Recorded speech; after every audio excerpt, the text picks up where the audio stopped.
You probably never noticed this about yourself. Maybe it shows up in small moments. When someone is telling a story and you jump in halfway through to finish their sentence. When a friend shares something personal and you respond with your own experience instead. When a silence appears in a conversation and you rush to fill it. From the outside, these moments seem normal. Sometimes they even look like confidence, like engagement, like social energy.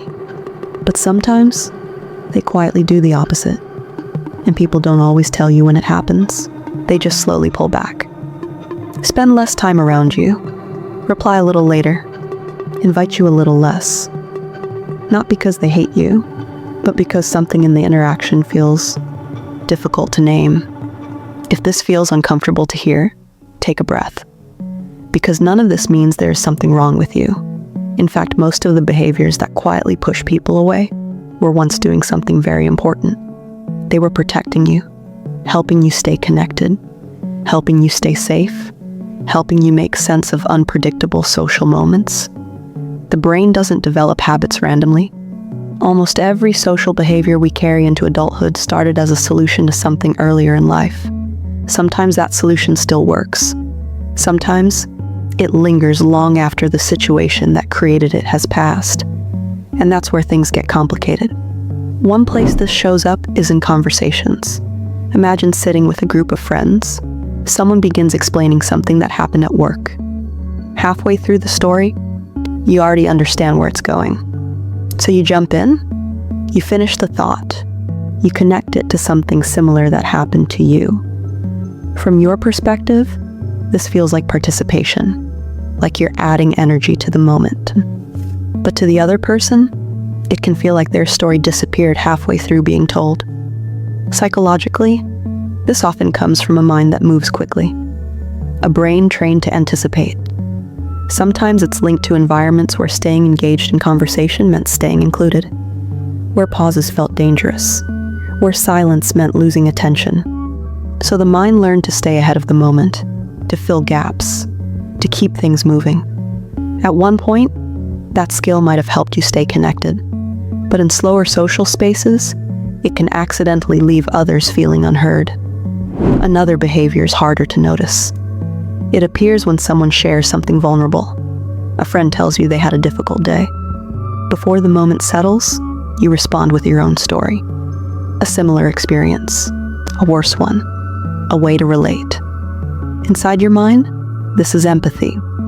Your brain is trying to say, I understand you, but the nervous system does something interesting here. When someone expresses emotion, our brain sometimes feels a subtle pressure to restore balance, to reduce the intensity.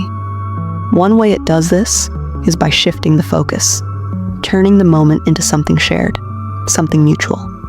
But to the person speaking, it can feel like their experience was gently redirected away from them, not out of selfishness, but out of discomfort with emotional weight. Another pattern appears in quieter moments, silence. Two people sitting together after a conversation ends. For some minds, this moment feels neutral, but for others, it triggers a small internal alarm.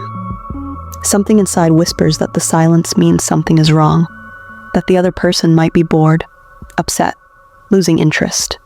So the brain rushes to repair the moment.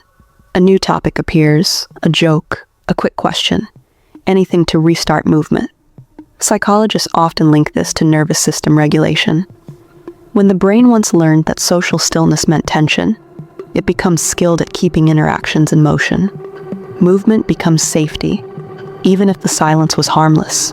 And then there is a quieter pattern that rarely gets talked about, the subtle habit of analyzing people while you interact with them, not in a judgmental way, but in a monitoring way.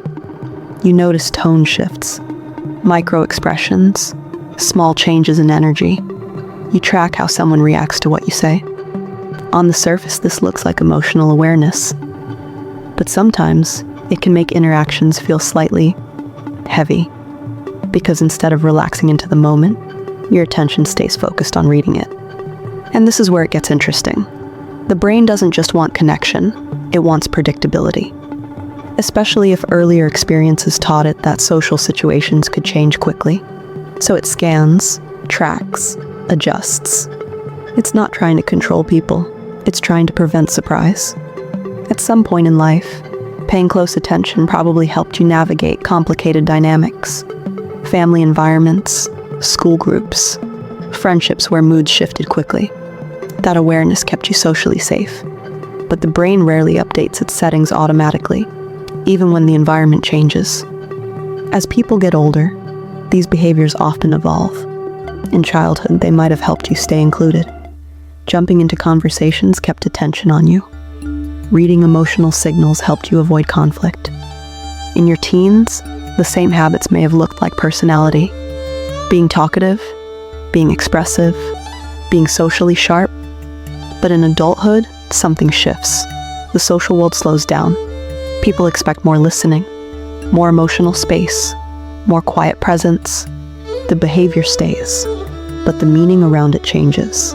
And underneath all of it is something deeper than social skill: regulation. Many of these habits are ways the mind restores emotional balance. Filling silence reduces uncertainty. Sharing your own story reduces emotional intensity. Finishing someone's sentence creates predictability. Reading the room gives the brain a sense of control. In that way, these behaviors act like small psychological anchors. They reduce mental noise. They stabilize the moment. They give the nervous system something familiar to hold on to. Almost like a blanket, the mind pulls over itself when the social world becomes unclear. That doesn't make these habits manipulative.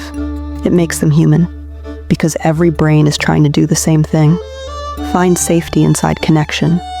And sometimes the strategies that once helped us belong can quietly complicate belonging later on.